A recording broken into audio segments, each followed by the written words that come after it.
முதலமைச்சர் மு.க.ஸ்டாலின் ஐயா அவர்களே, எதிர்க்கட்சி தலைவர் அண்ணன் எடப்பாடி பழனிசாமி அவர்களே, அண்ணன் சீமான் அவர்களே, அண்ணன் விஜய் அவர்களே, எல்லா தமிழகத்தினுடைய கட்சி தலைவர்களே, நன்றாக புரிந்து கொள்ளுங்கள். உங்கள் குழந்தைங்க எங்கே படிக்கிறாங்கன்னு நெஞ்ச தொட்டு சொல்லுங்கள். உங்கள் குழந்தைங்க எங்கே படிக்கிறாங்கன்னு வெள்ளை அறிக்கை கொடுங்க. நாங்கள் பாரதிய ஜனதா கட்சியில் எங்கள் குழந்தைகள் எங்கே படிக்கிறாங்கன்னு வெள்ளை அறிக்கை நான் கொடுக்குறேன். என் குழந்தை 2 மொழி கொள்ளியா, 3 மொழி கொள்ளியா, அரசு பள்ளியா, தனியார் பள்ளியா, ஏன் நான் சொல்கிறேங்க ஐயா, நீங்கள் சொல்லுங்கள். நீங்கள் சொல்லுங்கள். நல்லா ஆர்ப்பாட்டம் பண்ணுங்க, போராட்டம் பண்ணுங்க. பாரதிய ஜனதா கட்சியும் களத்தில் இருப்போம். நாங்களும் மக்கள்கிட்ட பேசுவோம். மக்கள் யார் பக்கம்னு பார்ப்போம். மேபி உங்களுக்கு கட்சி கூட்டத்தை நீங்கள் கூட்டு வரலாம், ஆனால் எங்கள் பக்கம் மக்கள் இருக்கிறாங்க.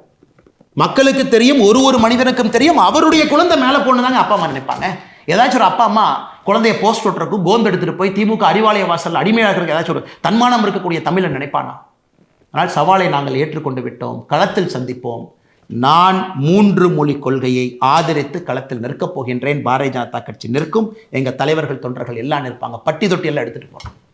நீங்கள் 2 மொழி கொள்கையை பேசுங்க, ஆனால் உங்கள் குழந்தைங்க 3 மொழி படிக்கணும்.